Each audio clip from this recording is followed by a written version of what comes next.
सफ़र खूबसूरत है मंजिल से भी ज़्यादा। और आज का हमारा सफ़र उत्तराखंड की एक बहुत ही खूबसूरत लोकेशन ऋषिकेश का है, जो कि भारत के सबसे पवित्र तीर्थ स्थलों में से एक है। गंगा किनारे पर बसे इस शहर में आपको बहुत से मंदिर और आश्रम मिल जाएंगे, और साथ ही आप यहाँ बंजी जंपिंग और रिवर राफ्टिंग जैसी एडवेंचर एक्टिविटीज़ का आनंद भी ले सकते हैं। इस वीडियो में हम आपको इस शहर के टूर पे लेके चलेंगे। और अगर आप भी ऋषिकेश का ट्रिप प्लान कर रहे हैं तो आपको इस वीडियो में काफ़ी इन्फॉर्मेशन मिल जाएगी। और अगर आप इस चैनल पे नए हैं तो इस वीडियो को पूरा देखने से पहले इस चैनल को सब्सक्राइब ज़रूर कर लें। हमने ऋषिकेश का ट्रिप स्टार्ट किया दिल्ली से, और दिल्ली से ऋषिकेश का डिस्टेंस अराउंड 240 किलोमीटर्स है। इस रूट पे रोड्स की कंडीशन काफ़ी अच्छी है, तो डिस्टेंस आप 5 से 6 घंटे में आराम से कर लेंगे। और नेक्स्ट टाइम आप जब भी ऋषिकेश आएंगे तो एक कॉमन साइट जो आपको देखने को मिलेगी वो है खूबसूरत ड्राइव उत्तराखंड के जंगल से। और सच में ये चीज़ आपके ट्रिप में 4 चांद लगा देगी। दिन भर के सफ़र के बाद जब हम शाम को ऋषिकेश पहुंचे तो सबसे पहले हम त्रिवेणी घाट में गंगा आरती देखने चले गए। एंड ट्रस्ट मी गाइस, ये एक बहुत ही शानदार एक्सपीरियंस था। गंगा आरती शाम को 6 से 7 बजे के बीच में होती है, तो आप मेक श्योर करें कि इस टाइम पे आप त्रिवेणी घाट पे मौजूद हों। योगा कैपिटल होने के साथ साथ ऋषिकेश इंडिया में टॉप बजट डेस्टिनेशंस में आता है, तो आपको यहाँ पर बहुत सारे होटल्स, हॉस्टल्स, गेस्ट हाउसेस मिल जाएंगे। गंगा आरती देखने के बाद हम लिफ्ट फ्री हॉस्टल में चले गए।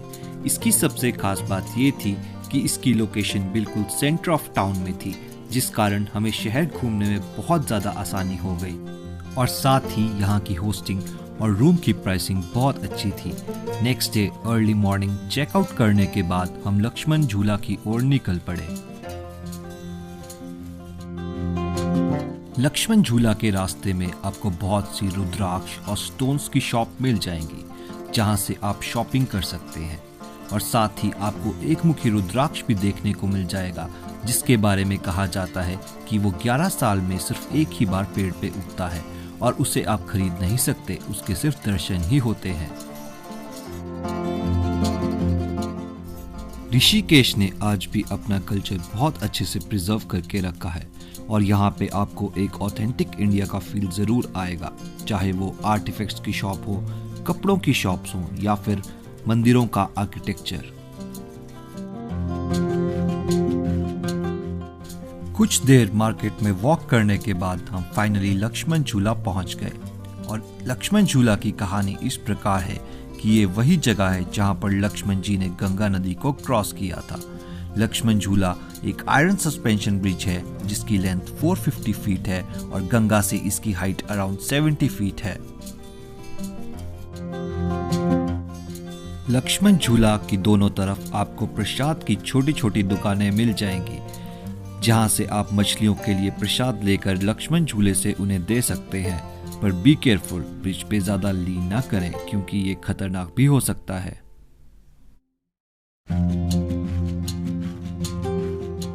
लक्ष्मण झूला को पार करने के बाद आप टाउन की दूसरी साइड पे आ जाते हैं। यहाँ पर आप सबसे पहले त्र्यंबकेश्वर मंदिर में माथा टेक सकते हैं, जो कि 13 मंजिल ऊंचा होने के साथ साथ ऋषिकेश के मस्ट विजिट प्लेसेस में से एक है। माथा टेकने के बाद हम मार्केट से होते हुए राम झूला की ओर चले गए। लक्ष्मण झूला से राम झूले का डिस्टेंस अराउंड 2 किलोमीटर्स है, जिसको पूरा करने में आपको आधा घंटे का वक्त लगेगा। लक्ष्मण झूला से राम झूला तक के रास्ते में आपको बहुत से म्यूजिक के शॉप्स, आश्रम, स्ट्रीट फूड कॉर्नर्स और नेचर पार्क्स मिल जाएंगे। और साथ साथ आपको मिल जाएगा द फेमस चोटी वाला रेस्टोरेंट, जहां पे खाना खाने के साथ साथ आप खूब सारी इंस्टाग्राम वर्दी पिक्चर्स भी ले सकते हैं।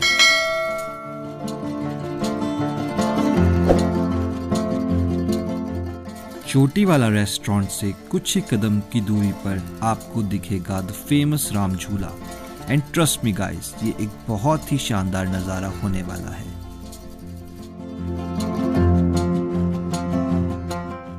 एक चीज और जो आप यहाँ गंगा में कर सकते हैं वो है यहाँ की फेरी बोट राइड्स। इस राइड को आप लक्ष्मण झूला और राम झूला दोनों ही जगह से कर सकते हैं और ये चीज ऋषिकेश की मस्ट डू थिंग्स की लिस्ट में आती है। तो अगर आप कभी भी ऋषिकेश आएं तो इस चीज को कभी भी स्किप ना करें। शानदार बोट राइड एक्सपीरियंस लेने के बाद हम निकल पड़े नीलकंठ महादेव की ओर, जो कि ऋषिकेश से 32 किलोमीटर की दूरी पर लोकेटेड है। ऋषिकेश से नीलकंठ महादेव के रोड्स ज्यादा अच्छे नहीं हैं, तो आपको यहाँ पर बहुत ही केयरफुली ड्राइव करना पड़ेगा। लेकिन एक चीज जो आपका दिल जीत लेगी वो है यहाँ के नज़ारे। एक साइड पर आपको आसमान से नीली गंगा बहती हुई दिखेगी और दूसरी साइड पर आपको उत्तराखंड के ऊंचे ऊंचे पहाड़ दिखेंगे। ऋषिकेश से 1.5 से 2 घंटे की ब्यूटीफुल ड्राइव के बाद हम फाइनली पहुंच गए नीलकंठ महादेव टेम्पल।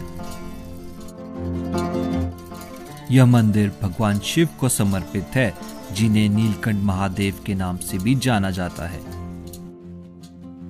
ऐसा माना जाता है कि जब समुद्र मंथन के दौरान निकले कालाकूट विष को पीने के कारण उनका गला नीला पड़ गया था।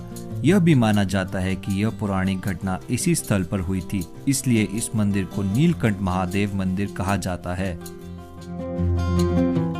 और वर्तमान समय में जो शिवलिंग मंदिर में स्थापित है उसे खुद शिव भगवान जी ने यहाँ पे स्थापित किया था।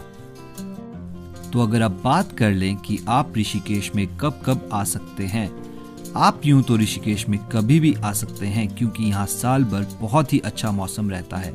लेकिन अगर आप यहाँ रिवर राफ्टिंग का सबसे बेस्ट मजा लेना चाहते हैं तो सितंबर, अक्टूबर, नवंबर में आपको सबसे ज्यादा फन आने वाला है।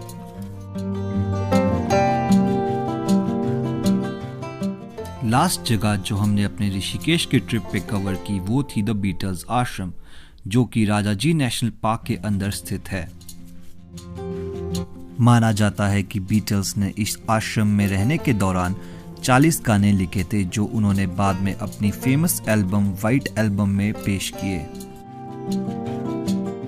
और अगर आप भी ऋषिकेश का ट्रिप प्लान कर रहे हैं तो बीटल्स आश्रम हमेशा आपकी विश लिस्ट में होना चाहिए। तो अगर आपको हमारी ये वीडियो अच्छी लगी है तो इसे लाइक और शेयर करना ना भूलिएगा और साथ ही हमारे चैनल को सब्सक्राइब भी जरूर कर लें।